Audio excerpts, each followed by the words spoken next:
Hello, folks. You're watching an excerpt from a live stream tonight. We are going to be talking about my top 5 old money fragrances for classy gentlemen. Before we do that, don't forget, if you're looking to buy fragrance samples, my recommended UK-based fragrance sampling site is fragrancesamplesuk.com. Go there and use the code Mr. Smelly 1977 for 10% off their amazing array of designer and niche fragrances. My recommended USA-based fragrance sampling site is the Fragrance Decant Boutique.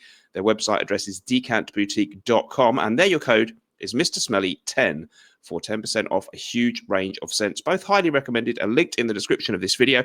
Okay, so old money fragrances. What I've done with mine, I've tried to be a bit different because people have sort of done videos on this topic a little bit, and they've just talked about kind of classy, good smelling fragrances, a little bit old school. And that's great. But I'm going to be a little bit more specific. I'm going to do British fragrances only because old money, it's kind of, it sort of ties in with the idea of a British aristocrat or something like that. So we're going with 5 fragrances from different British brands for my way of doing it. In quite a few of the cases, most of them, they are real old, historic British brands. And in one case, a more of a newcomer who's really used that idea of British haute couture luxury. And you can let me know whether you buy into that or not, but there's different opinions on them. Okay, so first one I'm going to mention to you guys, a GOF Trumper. I had a couple of options for this one, but I've gone with this one. And I'm just going to really recommend, if you love the smell of a beautiful sandalwood accord in a fragrance, this is really basically a sandalwood bomb of a fragrance, a beautifully executed sandalwood perfumery note. Okay, 100ml EDT splash I found online for 50. No, I didn't. I've forgotten the price. It's very reasonably priced. Okay, sub designer sort of prices on this. It really is just all about creamy, smooth, woody, almost a little bit sweet. I almost pick up like a licorice note, but maybe that's just me. Just very creamy, smooth, gentlemanly, or it can perfectly well be ladylike too. Old money, classy, not showing off too much, but a really, really beautiful sandalwood fragrance. And from a great, great historic British brand, it really is an old money type brand. They go back to 18 something or whatever, and a great recommendation if you like the smell of sandalwood.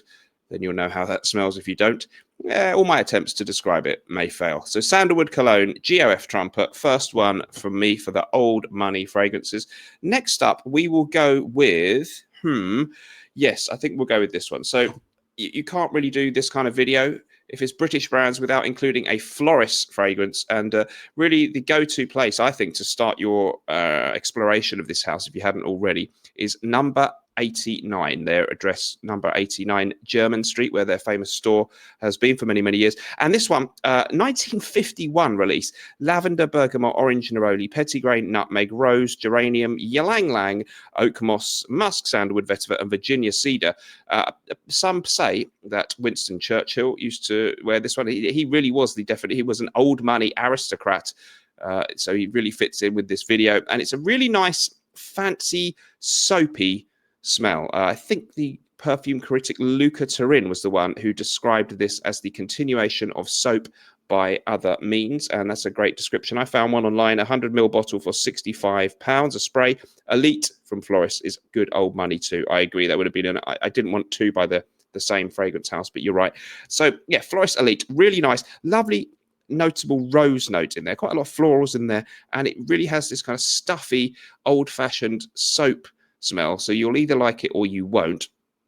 It's not a sexy smell, but people who are old money don't have to go out there trying to smell sexy. It's all about effortless class and sophistication. So Flores number 89, fantastic fragrance. Okay, moving on then. We got those were not cheapies, not expensive, but number 89 from Flores, absolutely beautiful. Next recommendation, we are going to go with a cheapie for you guys. Maybe your old money that's fallen on hard times. Dunhill for Men, the original 1934 release from the historic British house. I love their logo there. They're also known for, I think they used to make sort of driving accoutrements and fags, cigarettes and stuff too. Woody, spicy fragrance apparently. Amalfi lemon, lavender, geranium, nutmeg, carnation, woodsy notes, iris, rose, jasmine, leather, oak moss, vetiver, sandalwood, cedarwood, and tonka bean. Let's spray a little bit. Oh, it's woody, it's dry, it's stuffy, it's austere, It's manly. It's really a fragrance for someone who doesn't need to make a statement with their fragrance, doesn't need to show off, but just has a bottle of this and uses it. And when they run out, they buy another one. And it really is really old school in a nice, woody, herbal, dry way. I like this. It's really good stuff. I love the bottle design too. No messing around there. Just simple, but classy. Dunhill for men. I like things that are just called for men. You know, Dolce & Gabbana, pour on. I like that. Givenchy, gentleman. Does what it says on the tin. I like that about that. Okay, a couple more to go then. Sorry, not the most original choice. Sartorial, more of a niche choice. 2010 release, Bertrand Duchefort, the perfumer. Penhaligon's well-established English niche fragrance brand.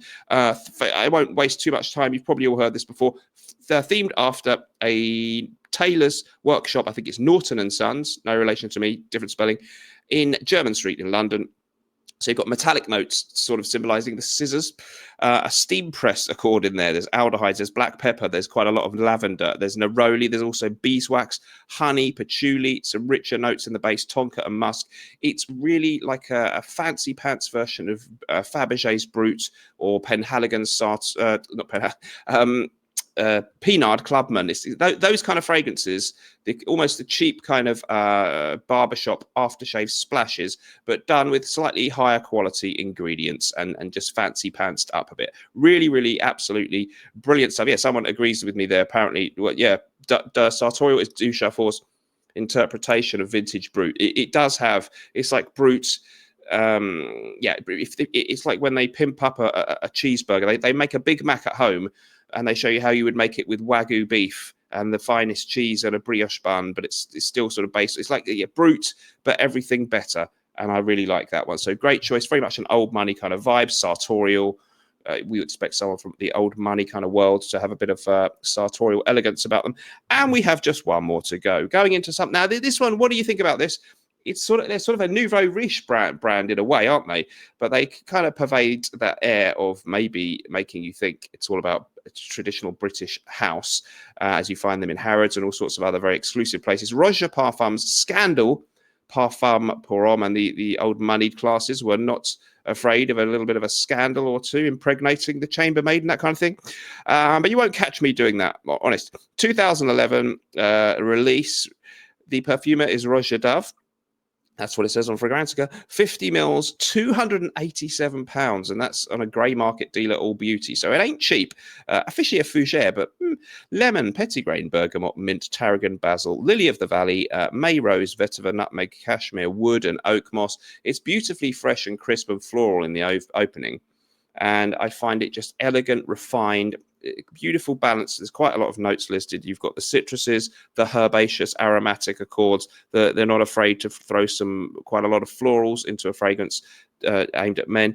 You've got cashmere wood in the base, oak moss. There's even a bit of labdanum apparently in that. Really rich and complex, and a beautiful, fresh, kind of summer appropriate, almost leaning towards a citrus aromatic type vibe. And indeed, it is often compared to the vintage formula of Dior's legendary Eau Sauvage. So I think it's really good. If you've got lots of money, you might just want to go for this one. It is an old money smell. Maybe the brand is a little bit nouveau riche, so let me know what you think about that. I won't include our British brand of Norton & Wilson in the official list, but I will talk about them for a moment. Any of our fragrances, including our fantastic newest release, Arezzo, would be great options. We're all about that kind of vibe. And Gravitas Essentia, beautiful follow-up to the original Gravitas. So check out nortonandwilson.com for those. And if you do want to make a purchase, if you get two or more, then you get 20% off. As soon as you add the second one to your cart, you can order those in the USA, Canada, and the UK on our website. They ship from within the USA if you're over there, from within the UK if you're in the UK. If you're in the EU, you can also order info@nortonandwilson.com. Email us and we will sort it out for you. That is the end of the video that is going up as a non-live recorded video. I'll get back to my live stream viewers now, but if you're watching the recording, thanks for joining me. And remember, whatever life's doing, whatever we're doing in life, let's project. And although sometimes life may stink, at least we can always smell good, right? Bye-bye.